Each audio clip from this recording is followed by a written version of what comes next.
पाकिस्तान के साथ अब फिर ऐसा क्या हुआ कि वो अमेरिका से गुहार लगाने लगा है। अब आप भी सोच रहे होंगे कि आखिर भारत ने ऐसा क्या कर दिया कि पाक के प्रधानमंत्री शहबाज शरीफ ने अमेरिकी विदेश मंत्री मार्को रूबियो को फोन लगा दिया। पहलगाम में हमले के बाद पाकिस्तान को बार बार भारत से हमले का डर क्यों सता रहा है? ऑपरेशन सिंदूर का नाम सुनकर पड़ोसी मुल्क पाक कांप क्यों जाता है? पाकिस्तान के इस डर के पीछे और आगे अपनी हार ही नजर आता है।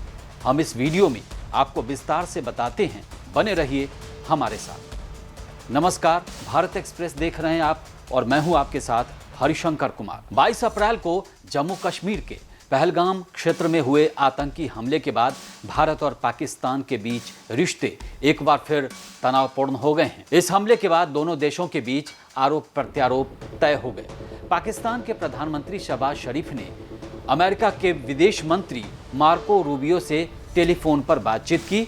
इस बातचीत के दौरान शरीफ ने भारत पर माहौल को भड़काने और तनाव को बढ़ावा देने का आरोप लगाया है। एक फ्रांसीसी समाचार एजेंसी के मुताबिक अमेरिकी विदेश विभाग ने इसकी पुष्टि की है कि मार्को रूबियो ने क्षेत्र में बढ़ते तनाव को लेकर चिंता जाहिर की है और जल्द ही वो भारत और पाकिस्तान के विदेश मंत्रियों से बातचीत कर हालात को सामान्य करने की अपील करने की बात कही है।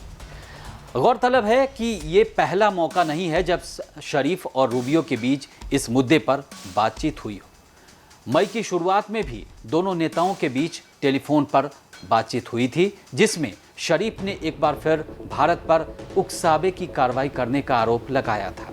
इसके जवाब में मार्को रूबियो ने भारत के विदेश मंत्री एस जयशंकर से बात की थी। इधर पाकिस्तान की सेना का भी कहना है कि हाल ही में भारतीय सेना के साथ नियंत्रण रेखा यानी LOC पर हुई गोलीबारी को लेकर चर्चा हुई है।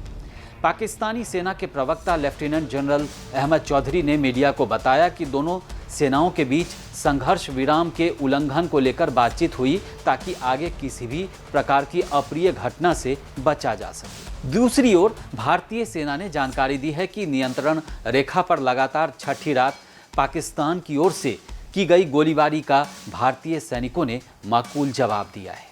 पहलगाम में हुए हमले के बाद से दोनों देशों के बीच कूटनीतिक संबंध भी प्रभावित हुए हैं। भारत और पाकिस्तान दोनों ने एक दूसरे के राजनयिकों को निष्कासित कर दिया।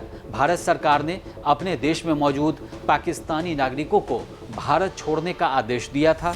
इसके अलावा भारत ने नोटिस टू एयरमैन यानी नो टाइम जारी किया है, जिसका मतलब है कि अब पाकिस्तानी विमानों को भारतीय हवाई क्षेत्र में प्रवेश की अनुमति नहीं होगी और यदि कोई उड़ान इसका उल्लंघन करती है तो उस पर सख्त कार्रवाई की जाएगी। भारत सरकार ने पहलगाम हमले के लिए पाकिस्तान के आतंकी संगठनों को जिम्मेदार ठहराया था और जवाबी जो वहाँ के आतंकी संगठन हैं, ऑपरेशन सिंदूर उस समय चलाया गया था। उसके बाद वहाँ पर जो पाकिस्तान के भीतर आतंकी संगठन हैं उन पर भारत ने कार्रवाई की थी और भारत की इस कार्रवाई से पाकिस्तान थर्रा उठा था। पाकिस्तान की सीमा में आतंकी ठिकानों को भारत ने निशाना बनाया था। हालांकि पाकिस्तान सरकार इन आरोपों को सिरे से नकारती रही है और उसका दावा है कि उसकी ज़मीन का उपयोग किसी भी आतंकी गतिविधि के लिए नहीं हो रहा है।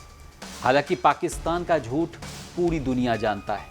ओसामा बिन लादेन कहाँ मिला था ये पूरी दुनिया को पता है और उसको पकड़ने वाला कौन था और पकड़वाने वाला कौन था ये पूरी दुनिया जानती है। तो पाकिस्तान आतंक पर हमेशा रोता रहता है, घड़ियाली आंसू रोता है और उसका झूठ कहीं ना कहीं पकड़ा ही जाता है।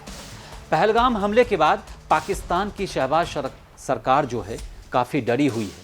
उसे इस बात का डर सता रहा है कि भारत कहीं फिर से आतंकियों के ठिकानों पर कोई कार्रवाई न कर दे, क्योंकि ये वही पाकिस्तान है जो आतंकवाद पर घड़ियाली आंसू बहाता है और आतंकियों को पनाह भी देता है। अब देखिए, जो आतंकवादी संगठन पूरी दुनिया में बैन है वो पाकिस्तान में है। वहाँ पर उसको समाज सेवी कहा जाता है। आतंकियों को, आतंकवादियों के लिए चंदा इकट्ठा किया जाता है। अब समझ जाइए आतंकवाद की परिभाषा का मायने पाकिस्तान में क्या है। हम तो मानते हैं कि पूरी दुनिया में आतंकवाद जो है पूरी दुनिया के लिए खतरा है, लेकिन पाकिस्तान उसे कुछ और ही मानता है। इसीलिए पाकिस्तान की ये आज हालत हो गई। इस वीडियो में फिलहाल इतना ही। देश और दुनिया की ताज़ा तरीन खबरों के लिए देखते रहिए भारत एक्सप्रेस डिजिटल। नमस्कार।